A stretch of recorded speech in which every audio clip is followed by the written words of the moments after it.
The cathedral bells rang out over Paris as 15-year-old Eleanor of Aquitaine knelt before the altar, the weight of a royal crown pressing into her hair.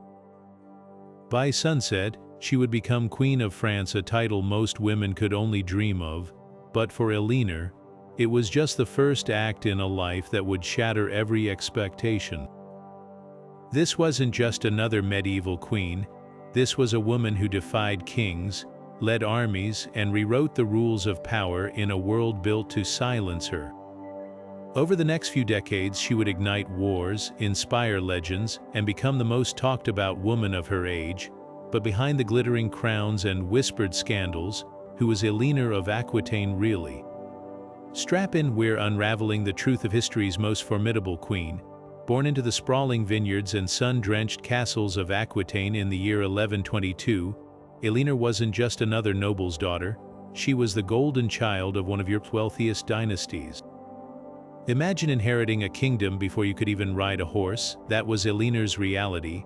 Her father, Duke William X, ruled lands richer than the French crown itself, and from the moment she took her first breath, she was groomed to wield that power. Unlike most medieval girls, Eleanor didn't spend her childhood stitching tapestries. She was schooled in Latin, poetry, and the art of diplomacy, absorbing the troubadours' songs of courtly love that would later color her reign. But her fairy tale upbringing shattered when her father died suddenly during a pilgrimage, leaving 15-year-old Eleanor alone with a dizzying inheritance and a viper's nest of nobles circling for control. Overnight, the girl who'd recited verses under olive trees became the most sought-after heiress in Christendom. The Duchy of Aquitaine wasn't just land, it was a political weapon, and Eleanor would learn quickly that in this game of thrones, even family could be a threat. Her uncle whisked her to safety, but the message was clear: her life would never be her own. The question wasn't if she'd be married off for alliances, it was who would claim her first. At just 15, Eleanor didn't just inherit a duchy, she seized the reins of power with the confidence of a seasoned ruler. While most noblewomen of her age were confined to needlework and prayers, she was issuing charters, settling disputes, and commanding vassals. Aquitaine wasn't just her birthright, it was her classroom, and she proved to be a quick study. The court at Poitiers buzzed with energy under her rule, transforming into a glittering stage for poets, musicians, and thinkers. Troubadours flocked to her halls, spinning tales of chivalry and passion that mirrored her own bold spirit. This wasn't just entertainment, it was political theater. By championing the arts, Eleanor cultivated an image of sophistication and power, reminding Europe that Aquitaine's young duchess was a force to be reckoned with. Her land stretched from the Atlantic coast to the Pyrenees, a mosaic of vineyards, castles, and bustling trade routes. Controlling Aquitaine meant holding the key to Western Europe, a fact kings and counts couldn't ignore. While others saw her as a pawn in their games, Eleanor turned the tables, using her strategic position to shape alliances on her own terms. She didn't just preside over her territories, she fortified them, shrewdly balancing diplomacy with showmanship. When rival lords tested her, she met them with unshakable resolve, proving that youth and gender were no match for her sharp mind. The girl who had once danced to troubadour songs now commanded the loyalty of hardened knights, not through brute force, but by mastering the art of ruling. Yet even as she solidified her power, whispers of marriage swirled around her. The stakes were impossibly high. Aquitaine's independence hung in the balance.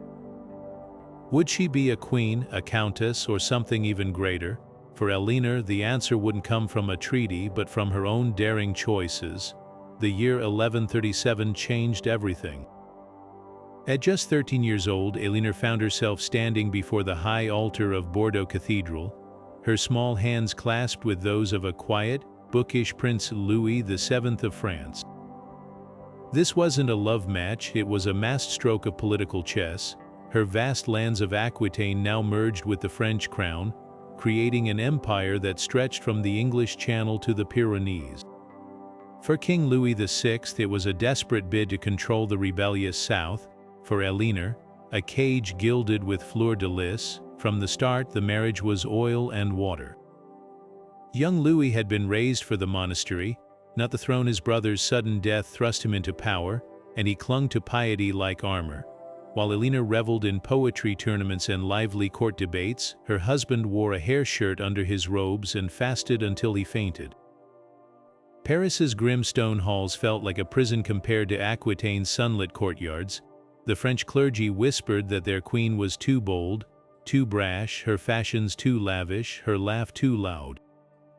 But Eleanor refused to shrink into the shadows. When Louis forbade her from wearing the daring new silks from Constantinople, she paraded through court in them anyway, a walking rebellion in embroidered samite.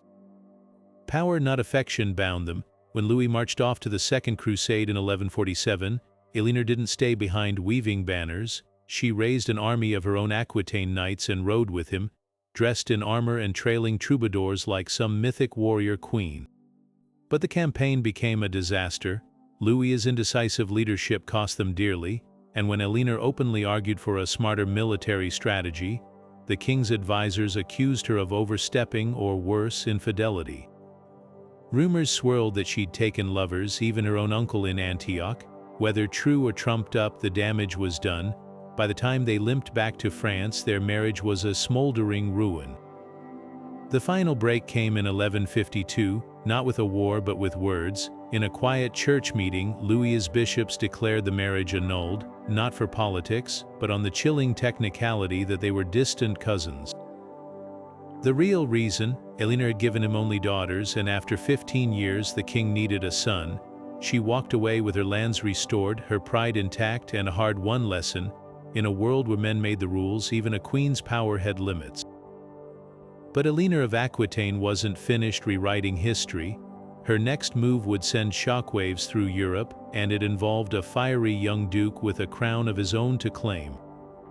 The crusade should have been Louis's moment of glory, but it became Eleanor's stage. When the French king marched east in 1147 to reclaim Jerusalem, his queen didn't linger in Paris. She rode at the head of her own battalion, flanked by 300 noblewomen from Aquitaine. This wasn't just a retinue, it was a statement.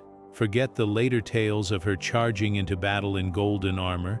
Those were romantic exaggerations. The truth was bolder. Eleanor traveled as a ruler, not a camp follower.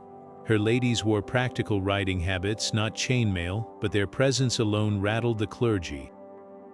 A woman's place was prayer, not politics, yet here was the Queen of France leading vassals through Byzantine cities, negotiating supply routes, and even advising war councils. The journey tore open the seams of her marriage. Louis's timid leadership frustrated her at every turn. When his army reached Antioch, a vibrant crossroads where Eleanor's uncle ruled as prince, she urged him to forge an alliance with local Christian rulers before pushing toward Jerusalem. It was sound strategy, but Louis hesitated, paralyzed by indecision. Worse, the court buzzed with venomous gossip. Had Eleanor grown too close to her uncle? Were their private conversations more than diplomatic? The rumors spiraled, whispers of secret trysts, of a queen who'd traded her wifely duty for the seductive intrigues of the East. Louis's advisors weaponized the scandal. Whether the accusations held truth hardly mattered. They painted Eleanor as reckless, disloyal, a threat to the crusade itself. By the time the fractured French forces reached Jerusalem, the marriage was broken beyond repair. Eleanor had gambled on this holy war to strengthen their union. Instead, it revealed how little they understood each other. She returned to Europe not as Louis's partner, but as a prisoner in all but name, guarded by his knights on the long voyage home. Yet even in disgrace, she refused to fade quietly into the background. The crusade had exposed her ambitions, and her next move would prove even more explosive. Eleanor's footsteps echoed through the cold halls of the cathedral at Beaugency, as the archbishop's voice cut through the tense silence. With a single Latin phrase, propter consanguinitatem, the 15 years of marriage unraveled. The official reason: they were fourth cousins, a common technicality in royal divorces. The truth: Louis VII needed an heir Eleanor hadn't provided, and she refused to live as a prisoner in a gilded cage any longer. The annulment sent shockwaves from Paris to Rome. No queen had ever walked away with her birthright intact. Yet Eleanor emerged not as a disgraced woman, but as a sovereign duchess once more, her lands of Aquitaine restored to her control. At 30, she was suddenly the wealthiest, most politically desirable widow in Europe, and she knew it. As Louis's advisors scrambled to contain the scandal, Eleanor rode south in a blur of determination, her retinue flying the Golden Lion of Aquitaine. Every fortress along the Loire River became a potential trap. Disgruntled lords, even her own ex-husband's allies, might try to seize her, but Eleanor moved like a woman possessed, covering nearly 800 kilometers in just weeks, outpacing any who'd plot against her. When bandits ambushed her party near Poitiers, legend claims she disguised herself as a man to slip through their grasp. Whether fact or fable, the message was clear: this wasn't a woman waiting to be rescued. By the time she reached the safety of her own borders, she'd already begun drafting letters to potential allies, and one name topped her list: Henry Plantagenet, Duke of Normandy, was everything Louis wasn't: brash, ambitious, and just 19 years old with a claim to the English throne. Their courtship was less a romance than a merger. Within 2 months of her annulment, Eleanor secretly married him in a small chapel, shocking Christendom again. Critics gasped at the age gap. She was 11 years his senior, but the union made brutal strategic sense. Henry's armies could protect Aquitaine, her wealth could fund his bid for England. Together they weren't just a couple, they were a dynasty in the making. The French court erupted in outrage. Louis had assumed Eleanor would fade into obscurity, not forge an alliance that dwarfed his own kingdom. Now, with Henry's ascension as King of England in 1154, Eleanor stood at the heart of an empire stretching from Scotland to the Pyrenees. She'd traded a crown of France for something far greater, a partnership with a man who matched her ambition, for better or worse. But power always comes at a price, and Eleanor's second marriage would soon prove even stormier than her first. The ink was barely dry on Eleanor's annulment papers when she made a move that left Europe breathless. 8 weeks, that's all it took for history's most notorious medieval power couple to ignite. Henry Plantagenet wasn't just some minor lord, he was a force of nature, 19 years old, with the temper of a storm and a claim to England's throne. While Louis had spent his days in prayer, Henry burned through life like wildfire, charging into battles and outwitting rivals twice his age. The moment Eleanor met him, she recognized a kindred spirit, someone who played the game of thrones not just to survive, but to dominate. Their courtship was less about stolen kisses and more about land charters. Henry needed Aquitaine's wealth to secure his bid for the English crown. Eleanor needed his armies to shield her duchy from greedy neighbors, including her ex-husband. When they wed in a secret ceremony in May 1152, the scandal was earth-shaking. A divorced queen marrying a man 11 years her junior, unheard of. But Eleanor had never cared for convention. Together they were a political hurricane. Within 2 years, Henry seized the English throne, and suddenly, Eleanor's domains stretched from the Scottish borders to the Pyrenees, a realm so vast they called it the Angevin Empire. At its heart stood Eleanor, now Queen of England, ruling alongside a man whose ambition matched her own. Theirs was a partnership forged in strategy, but it crackled with an intensity that terrified their enemies. Where Louis had hesitated, Henry acted sometimes too brutally, and Eleanor, she wasn't just his consort, she was his equal, administering justice, negotiating treaties, and governing their continental lands with ruthless efficiency. Yet the very fire that drew them together would soon threaten to burn everything they'd built. Henry's legendary temper and relentless womanizing chipped away at their bond, while Eleanor's political savvy began to eclipse his own. The Angevin Empire was a masterpiece of power, but even masterpieces can shatter. The golden crown of England glittered atop Eleanor's head as she knelt beside Henry in Westminster Abbey, the solemn chants of monks filling the cavernous space. This wasn't just another coronation, it was the birth of an empire. At 32, Eleanor had become Queen of England, her second crown in a lifetime, but this time she wasn't just a consort. The Angevin Empire sprawled across half of Europe, and while Henry charged across continents putting down rebellions, Eleanor became the steady hand guiding their vast domains. Unlike her stifled years in Paris, here she ruled with genuine authority. When Henry crossed the Channel to quell unrest in Normandy or Wales, Eleanor took the reins, issuing decrees, settling legal disputes, even commanding garrisons. Her court at Poitiers became a hub of power, where troubadours and diplomats mingled under her watchful eye. She didn't just preside, she governed with a shrewdness that left even Henry's toughest barons in awe. The woman who'd once defied Louis's bishops now controlled supply lines for military campaigns and negotiated treaties with foreign envoys, yet this power came at a cost. Henry's relentless campaigns meant long separations, and whispers soon spread of his infidelities, but Eleanor refused to be sidelined. She turned her regencies into opportunities, forging alliances with regional lords and consolidating her influence in Aquitaine. While Henry saw their empire as his conquest, Eleanor ensured it ran on her terms, her network of spies and administrators loyal to her first. For a brief, brilliant decade they were unstoppable, a king who conquered and a queen who ruled.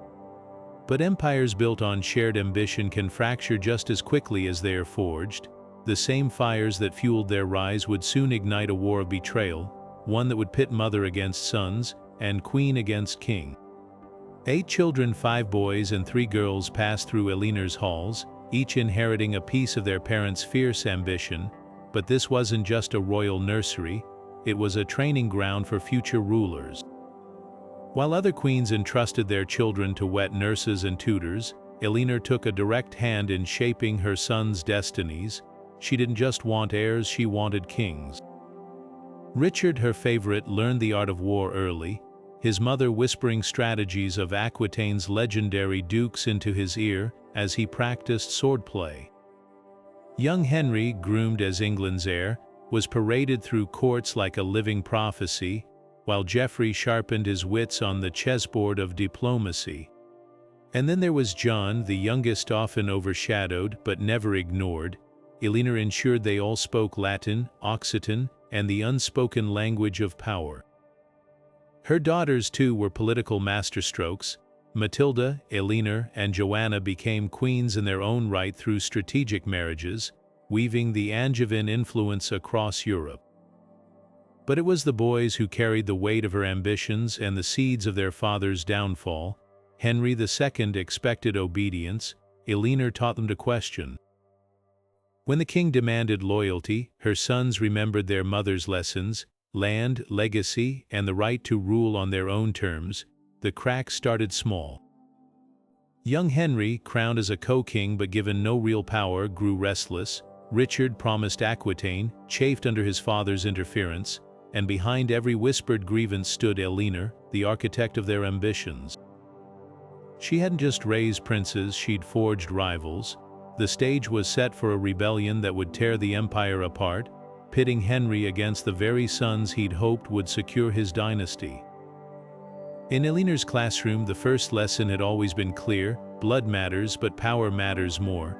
Poitiers became more than just a capital, it was a legend in the making. Under Eleanor's rule, the court transformed into a dazzling stage for troubadours, their songs weaving tales of chivalry and forbidden passion.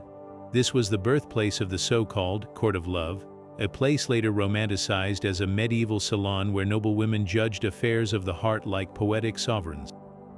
But how much of this was real and how much was fantasy? The truth lies somewhere between history and myth.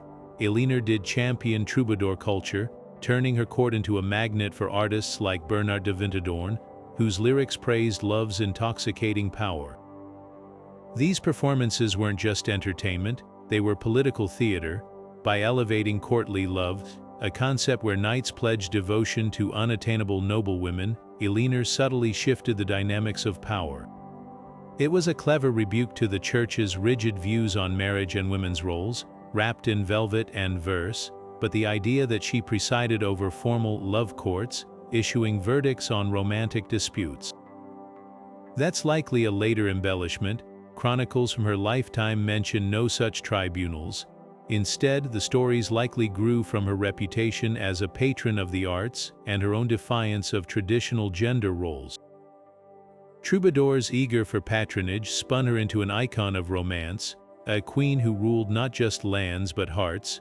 Modern retellings often paint these gatherings as scandalous flirtations, but the reality was sharper.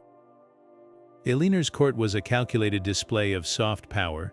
By celebrating wit, poetry, and debate alongside martial prowess, she redefined what a ruler's court could be, a place where influence was wielded as skillfully in conversation as on the battlefield.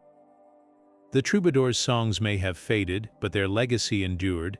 Eleanor didn't just listen to tales of love and valor, she lived them, turning myth into a weapon of her own making. The year 1173 brought a storm the Angevin Empire would never forget. After years of simmering tensions, Eleanor and her sons made their move, not with whispered plots, but with raised banners.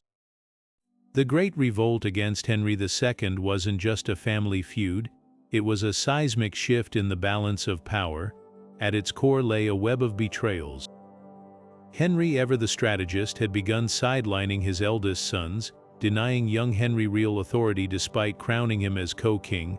Richard, promised Aquitaine, watched as his father meddled in its affairs.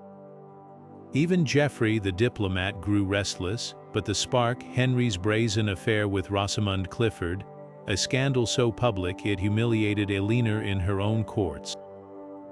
Some historians argue this was merely the breaking point, that Eleanor had long been biding her time, waiting to secure her sons' futures. Others claim it was raw revenge. What's undeniable is her role as architect of the uprising. While Henry campaigned in Normandy, Eleanor spurred her sons into action, rallying disgruntled barons from Aquitaine to Scotland. She didn't just endorse the rebellion, she bankrolled it, using her networks to turn regional grievances into a unified strike. For months the empire teetered as castles fell and allegiances fractured. Yet Henry, ever the battlefield genius, struck back with brutal efficiency. The aftermath was merciless. Captured while disguised, Eleanor was hauled before Henry not as a queen, but as a traitor. What followed wasn't execution, it was something crueler. 16 years of imprisonment, a gilded cage to break the woman who dared defy him, but even in confinement Eleanor's influence endured. Her sons never stopped fighting, and her legend only grew. This wasn't just a failed revolt, it was the moment Europe realized no crown could truly contain her. The heavy iron door clanged shut behind Eleanor, as Salisbury Castle's chill seeped into her bones. 16 years, that's how long Henry intended to keep the queen who dared challenge him.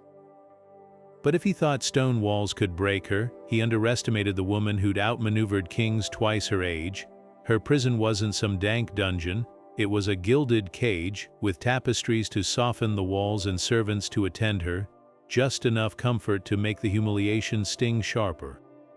Henry couldn't risk martyring her, so instead, he silenced her publicly, while her influence seeped through the cracks like morning mist through castle stones. From her chambers Eleanor spun webs in plain sight. Bishops, troubadours, even loyalist barons carried her letters tucked in cloak linings or hidden in prayer books. Poitiers might have been lost to her, but her sons remembered every lesson she'd taught them. Richard, now Duke of Aquitaine, mirrored her defiance, raising castles that pledged loyalty to his father. Young Henry, though crowned co-king, chafed under Henry's control until his untimely death in 1183 left the succession in chaos. Every rebellion, every whispered alliance bore Eleanor's fingerprints, even as Henry tightened her guards. The king's own advisors warned him, isolating the queen only amplified her myth. Peasants sang ballads of the captive lioness, troubadours spun tales of her grace under duress. With each passing year, Eleanor's legend grew not as a defeated traitor, but as a wronged matriarch awaiting her reckoning. Henry had clipped her wings, but he couldn't stop the storms her influence stirred beyond Salisbury's walls. The real question wasn't whether she'd regain freedom, it was what would remain of Henry's empire when she did. Even in confinement, Eleanor turned her prison into a throne of sorts. She received news of papal envoys pleading for her release, of French inroads into Angevin lands, of Richard's relentless campaigns to reclaim his birthright. The world moved without Henry's permission, and at its center, like a spider in her web, Eleanor waited, patient, calculating, and utterly unbroken. The trumpets blared as Richard the Lionheart rode through London's gates, his mother's hand resting lightly on his armored shoulder. After 16 years of imprisonment, Eleanor of Aquitaine wasn't just free, she was back at the center of power. Henry II's death in 1189 had changed everything. Now at 67, an age when most medieval women faded into retirement, Eleanor stepped into her most audacious role yet, the architect of her favorite son's reign. Richard's coronation was a spectacle of pageantry and purpose. Gold cloth draped Westminster Abbey, but the real power move happened behind the scenes. While her son pledged fealty to the church, Eleanor ensured the barons swore loyalty directly to her as well, an unprecedented safeguard against rebellion. She knew Richard's thirst for glory would pull him eastward on crusade, leaving England vulnerable, and so with a stroke of political genius she became his regent, ruling in his stead with an iron grip wrapped in velvet diplomacy. The Lionheart's reign began with upheaval. Rumors of Jewish persecution during his coronation sent shockwaves through London. While Richard raced to quell the violence, Eleanor took decisive action, issuing royal protections for Jewish communities, a bold stance in an era of rampant prejudice. This wasn't just compassion, it was strategy. Stability relied on commerce, and England's Jewish merchants were vital to the treasury. Every decision carried this razor-sharp duality, mercy and calculation entwined. When Richard marched off to the Third Crusade in 1190, Eleanor's true test began. For years she navigated crises with the precision of a master chess player. Rebellious barons, she outmaneuvered them with alliances forged through marriages of her grandchildren. Treasury drained by Richard's wars, she streamlined tax collections without provoking revolt. Even the church deferred to her judgment. While her son fought in the Holy Land, Eleanor held the realm together not as a placeholder, but as a sovereign in all but name. Then came the devastating news: Richard had been captured, imprisoned by Duke Leopold of Austria. The ransom demand was astronomical, 150,000 marks, nearly 3 times England's annual revenue. While lesser rulers might have panicked, Eleanor moved with glacial determination. She imposed a groundbreaking Saladin tithe on churches and nobles alike, confiscating silver from monasteries to mint coins. Her letters to the Pope crackled with fury, demanding excommunication for Richard's captors, and when negotiations stalled, the nearly 70-year-old queen embarked on a winter journey across the Alps, braving bandits and blizzards to personally deliver the ransom and escort her son home. This was Eleanor at her most formidable. Where Henry had tried to break her, Richard empowered her, and in doing so secured his kingdom. Her governance during those turbulent years proved a simple, revolutionary truth: while kings won battles, queens could win wars without drawing a sword. The Lionheart's legend might burn bright in history books, but behind every roar stood the woman who taught him how to rule. The snow-laden winds howled through the alpine passes as Eleanor's caravan pressed onward, each step a battle against nature's fury. At 70 years old, most medieval women would have long retired to the warmth of a fireside, but not Eleanor of Aquitaine. With her son Richard imprisoned in Germany, she embarked on a journey that would have tested warriors half her age, a winter crossing of the Alps to confront Emperor Henry VI herself. Raising the ransom had been a masterclass in political grit. 150,000 marks, enough to bankrupt kingdoms, was demanded for Richard's release. While others despaired, Eleanor turned taxation into an art form. She imposed the Saladin tithe, squeezing every noble and church for contributions, even melting down royal silver to mint coins. But collecting the ransom was only half the fight.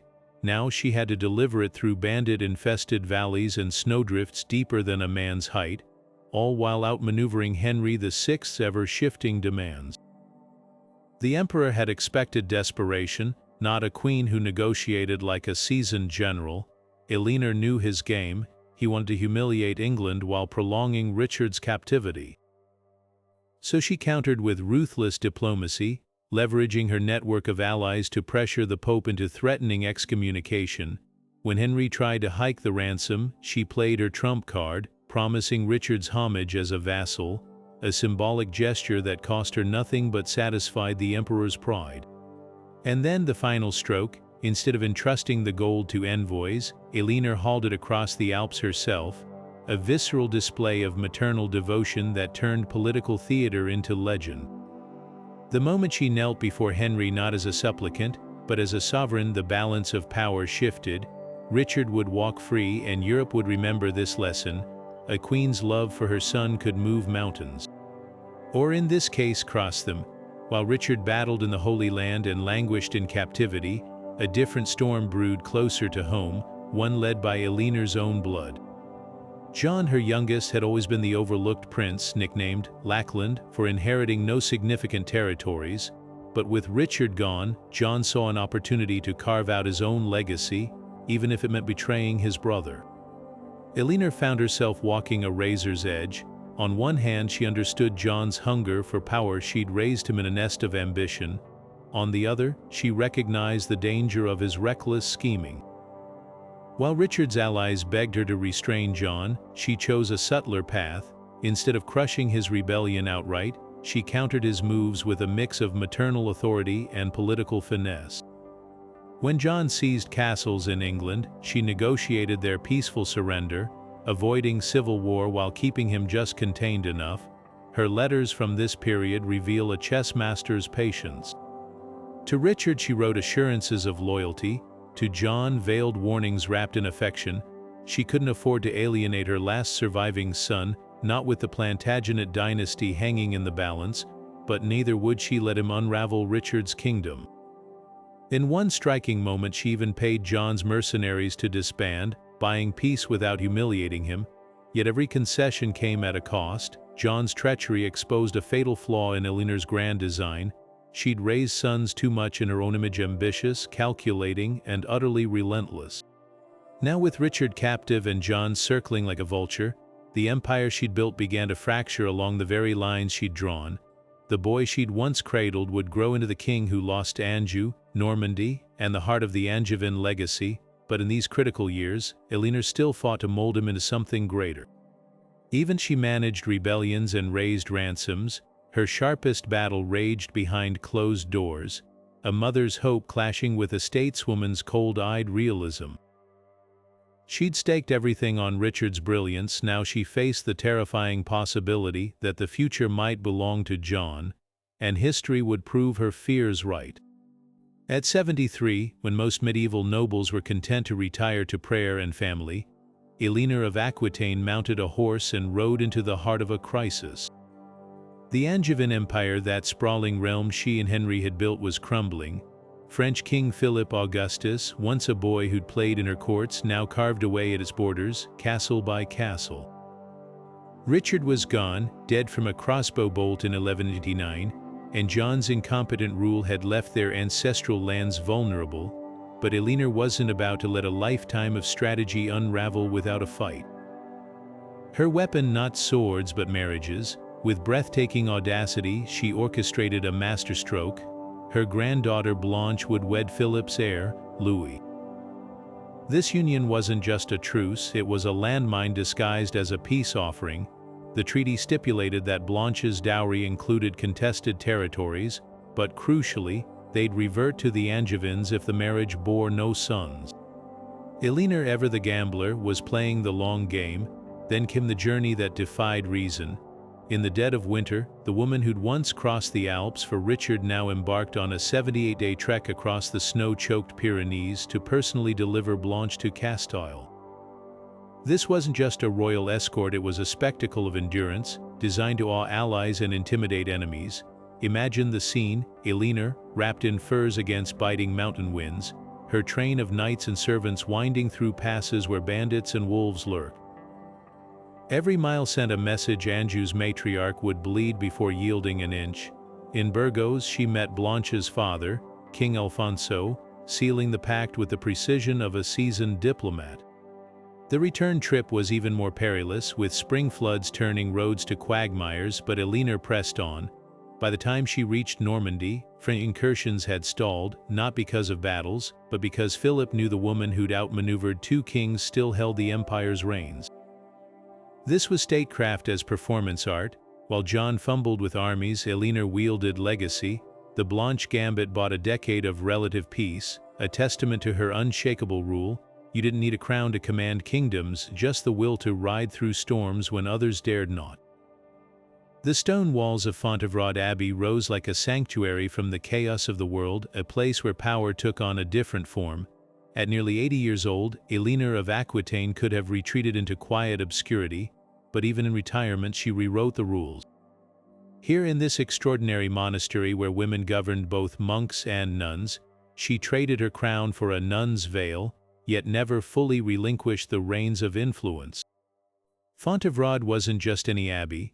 Founded 2 centuries earlier as a radical experiment in religious life, it flipped medieval hierarchy on its head. Abbesses ruled, priests served, and noblewomen often came here to wield quiet authority away from the battlefield of politics. For Eleanor, it was the perfect refuge, a place where she could maintain dignity while staying close to the pulse of power. The abbey's sprawling complex in the Loire Valley placed her strategically between Plantagenet and Capetian territories, a living bridge between warring dynasties. Even she took vows, her political acumen remained razor-sharp. Letters arrived daily from bishops, barons, and even her son King John, seeking counsel. The woman who'd once commanded armies now directed strategy from the cloisters, her handwriting steady in missives that shaped treaties and smoothed rebellions. When John lost Normandy to the French in 1204, it was Eleanor who helped stabilize the crumbling Angevin legacy, negotiating with the same deft touch she'd honed over 6 decades. But Fontevraud offered more than strategy. It became her family's final resting place. Beneath the abbey's soaring nave, the effigies of Henry II and Richard the Lionheart lay in eternal stillness, their stone faces frozen in repose. And soon Eleanor would join them, her own likeness carved with a book in hand, a subtle nod to the intellect that outlasted empires. In her twilight years, she curated not just her legacy but the very memory of the Angevin dynasty, ensuring history would remember her not as a prisoner or a pawn, but as the matriarch who'd shaped the fate of nations. The abbey's gardens, where she once walked with visiting grandchildren, still whisper of her presence. Even in retreat, Eleanor of Aquitaine proved a truth she'd lived her entire life: true power doesn't fade, it merely changes form. The crashing waves along Aquitaine's coast carried more than salt and trade winds, they bore the seeds of a legal revolution. While Eleanor's romantic escapades and political schemes dominate most retellings, her quieter legacy lies in the ink-stained parchments of medieval law. As Duchess of a territory stretching from Bordeaux's bustling ports to the rocky shores of La Rochelle, she recognized early that controlling the sea meant mastering its rules. The result, the famous Laws of Eleanor, a maritime code so groundbreaking it would govern European shipping for over 500 years. Picture this, a time when shipwrecks sparked bloody feuds, and sailors could be robbed at sea with no recourse. Eleanor's Aquitaine was a maritime empire in miniature, its wealth flowing through wine-laden merchant ships and fishing fleets. Chaos on the waves threatened that prosperity. So around 1160, she convened a council on the windswept island of Eleanor, gathering ship captains, merchants, and legal scholars to codify what had once been unwritten customs. The laws they crafted were staggeringly ahead of their time, protecting shipwrecked goods from looters, setting wages for sailors, even outlining compensation for injured crew members. What made these statutes revolutionary wasn't just their fairness but their reach. Adopted from England to the Baltic, they became the cornerstone of admiralty law, proving Eleanor's understanding that trade routes were the lifeblood of power. Some historians argue her time as Queen of France, where she witnessed Louis's hapless attempts to regulate river trade, shaped her pragmatic approach. Others point to her grandfather, Duke William IX, who first standardized tolls along Aquitaine's waterways, but the Eleanor laws bear Eleanor's unmistakable stamp: meticulous, enforceable, and always with an eye toward stability. Beyond parchment, this was legacy in action. When Richard later led crusades, his ships operated under these very codes. When Bordeaux merchants clashed with Norman traders, Eleanor's laws settled disputes without bloodshed. Even today, echoes of her system linger in modern maritime insurance practices. The woman who once ruled courts of love also built courts of commerce, proving that true power wasn't just in crowns or conquests, but in the quiet art of making the world work. Poitiers wasn't just a political capital, it was a revolution wrapped in velvet and verse. While kings measured power in castles and swords, Eleanor of Aquitaine understood something deeper. Culture could conquer hearts in ways steel never could. Under her patronage, the court became a blazing beacon for troubadours, their songs weaving a new vision of chivalry that would echo through centuries. But this wasn't just entertainment, it was propaganda dressed in melody. Take the Roman de Brut, a sweeping epic she commissioned from poet Wace around 1155. On the surface, it was a romantic retelling of King Arthur's legend, filled with knights and quests, but between the lines it carried a pointed message. Just as Arthur united Britain, the Plantagenets were destined to rule a vast empire. By tying her family's legacy to mythical royalty, Eleanor didn't just celebrate literature, she weaponized it. Then there were the troubadours, those wandering poets who flocked to her court like moths to flame. Bernard de Ventadorn, Marquet Brou, Bertrand de Born, their lyrics transformed Poitiers into the beating heart of a cultural movement. They sang of finima refined love where knights pledged devotion to noblewomen, elevating them from passive bystanders to arbiters of virtue.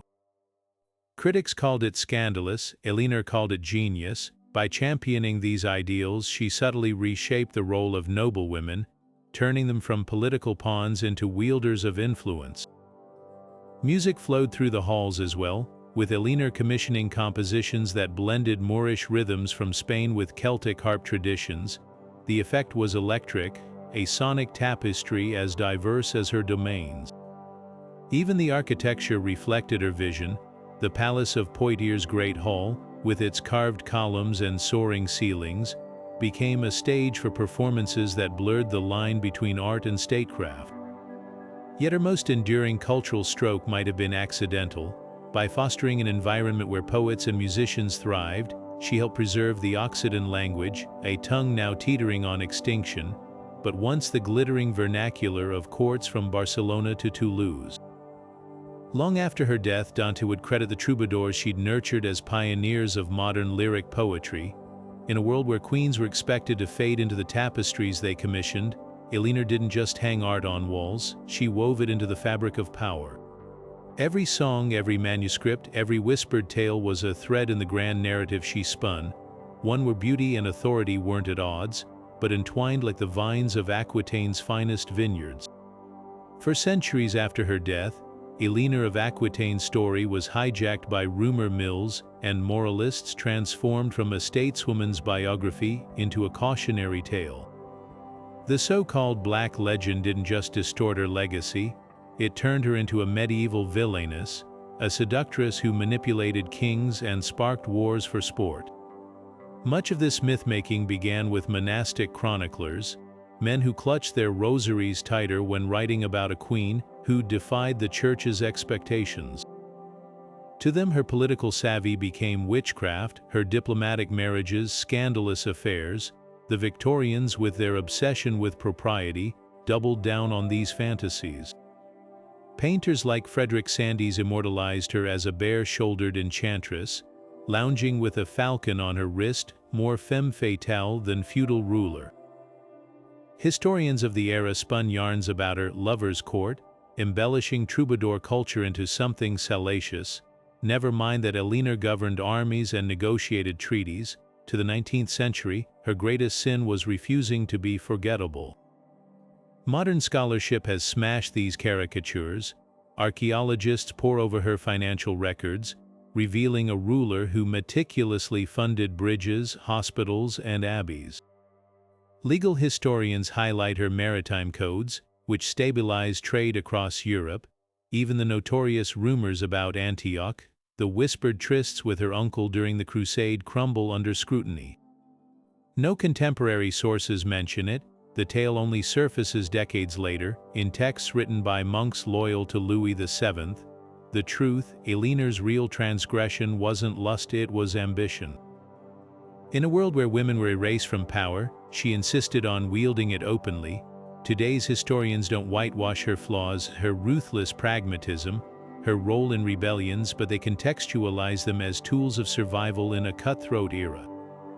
The Black Legend tried to bury her under gossip, but the record speaks louder. Here was a woman who didn't just play the game of crowns, she rewrote its rules.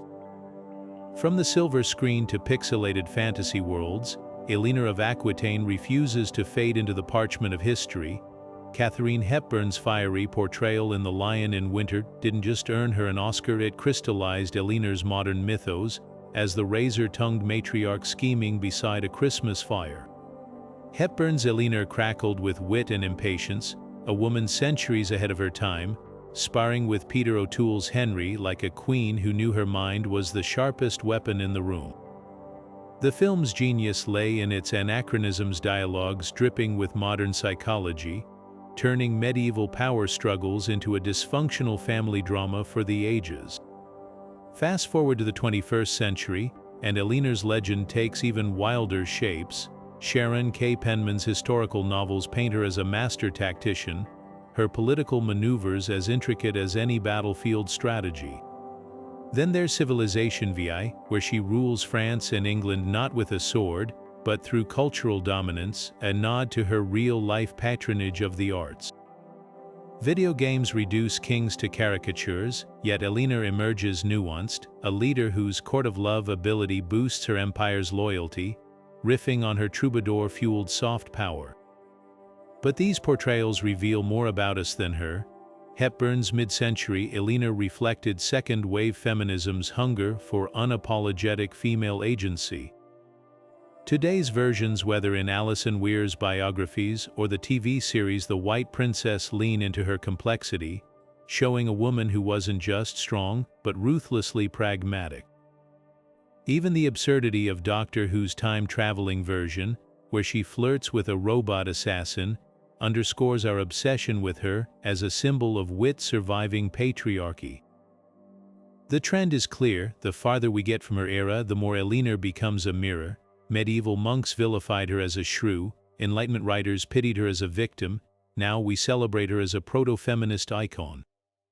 Each reinvention asks the same question: how do we handle a woman who refused to be anything less than extraordinary? The answers change, but Eleanor endures, no longer just a queen, but a canvas for our own evolving battles over power and gender. Beneath the soaring vaults of Fontevraud Abbey, a stone queen lies frozen in eternal repose, her hands clasped in prayer, her expression serene yet inscrutable. Eleanor's effigy, carved in polished limestone, is one of the few tangible traces we have of her physical presence. Unlike most medieval royal tombs, this one feels startlingly personal. The sculptor captured delicate details: the folds of her veil, the drape of her gown, even the quiet grip of her fingers on an open book. That book is no accident. It's a silent declaration of who she truly was, not just a crowned head, but a woman of thought and strategy. Yet for all its eloquence, the effigy raises as many questions as it answers. The pigments that once brought it to life have faded, leaving us to wonder: did her robes glitter with gold leaf? Were her eyes painted that striking green described by chroniclers? Nearby, the tombs of Henry and Richard bear traces of their original colors, hints of the vibrant memorial this family once shared. Archaeologists still debate whether Eleanor's likeness was idealized or true to life. Infrared scans reveal tool marks suggesting multiple revisions, as if even in death her image demanded perfection. Then there's the matter of her missing possessions. In 2018, a medieval seal ring surfaced in a French flea market, its inscription bearing the words "Eleanor, by the grace of God, Queen of England." The style matches 12th century designs, but controversy swirls. Could this cheap tin alloy really belong to a woman who owned gem-encrusted gold? Some scholars argue it was a temporary seal used during her travels, others insist it's a later copy. The truth may lie in the dirt beneath our feet.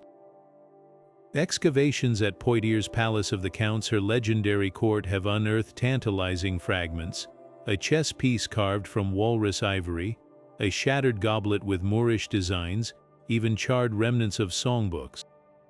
These aren't just artifacts, they're echoes of a world she shaped, Meanwhile, in England, teams scour the ruins of Woodstock Palace, where she allegedly gave birth to Richard, searching for the fabled Rosamund's Bower, a labyrinth Henry built for his mistress that Eleanor may have razed in fury.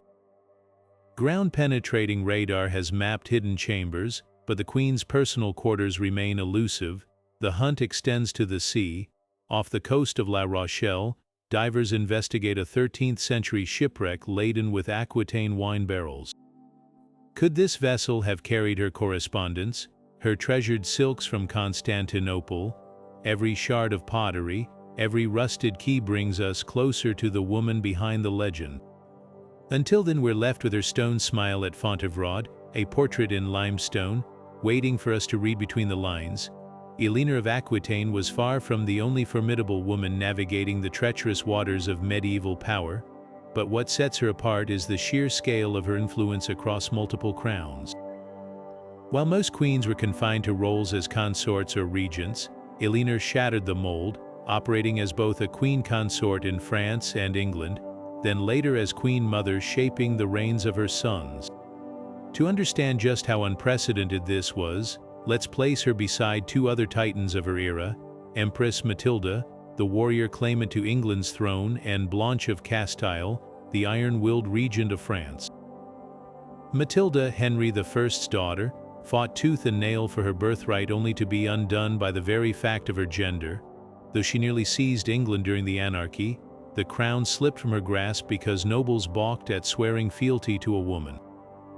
Eleanor, by contrast, never tried to rule in her own name. Instead, she mastered the art of wielding power through the men around her, husbands, sons, even enemies, turning perceived weakness into leverage. Where Matilda's direct claim sparked rebellion, Eleanor's indirect influence proved more enduring, weaving authority into the fabric of courts, laws, and even cultural movements. Then there's Blanche of Castile, Eleanor's own granddaughter, who became France's regent and one of its most formidable rulers. Blanche's strength lay in her unwavering control as a mother queen, steering her son Louis IX's reign with a grip so firm that chroniclers called her the real king. Yet Blanche's power was inherently temporary, tied to her son's minority. Eleanor, on the other hand, operated on a grander stage, shaping policy as queen consort, then pivoting to queen mother, and even in old age brokering peace treaties. Her longevity in politics, spanning over 6 decades, gave her a breadth of influence no other medieval woman matched. What truly distinguished Eleanor was her chameleon-like ability to adapt her authority to circumstance. In France, she played the glittering patron of the arts; in England, the shrewd co-ruler; in rebellion, the architect of her son's ambitions. While Matilda and Blanche excelled in singular roles, one as a claimant, the other as a regent, Eleanor danced between them all, proving that in a world designed to limit women's power, the sharpest weapon wasn't a crown or an army, it was reinvention. Her legacy isn't just in the lands she ruled, but in the blueprint she left for queens who followed. Power could be seized from the shadows as well as the throne. The shadows of history cling stubbornly to Eleanor's story, leaving tantalizing gaps where certainty should be. Take Antioch, the scandal that haunted her for centuries. Medieval chroniclers hissed that during the Crusade, she'd taken her uncle Raymond as a lover, fueling rumors that fractured her marriage to Louis. But dig deeper, and the evidence crumbles like old parchment.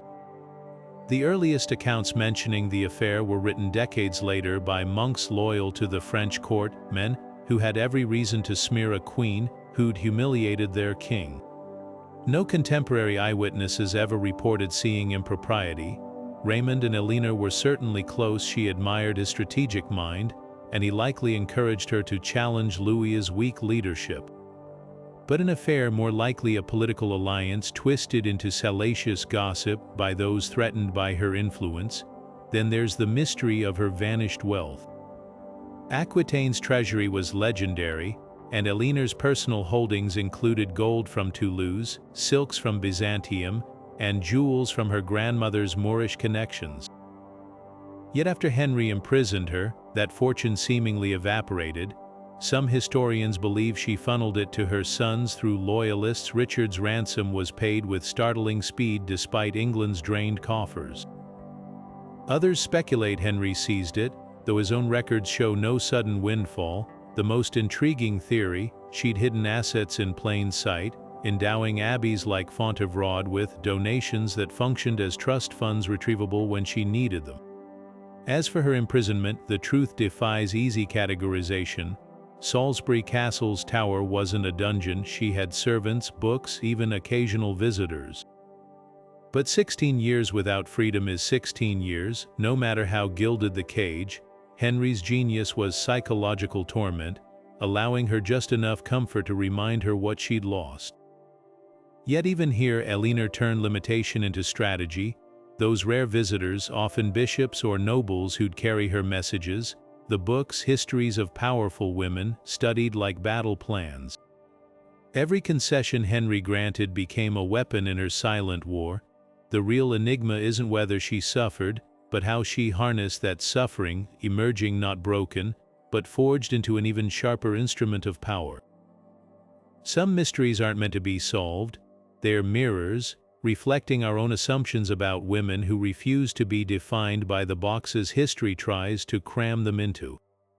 82 years, a lifetime that stretched across nearly a century of chaos and transformation. When Eleanor of Aquitaine took her first breath in 1122, Europe was a patchwork of warring fiefdoms. The Crusades were reshaping continents, and queens were expected to be silent ornaments. By the time she drew her last in 1204, the world had shifted beneath her feet.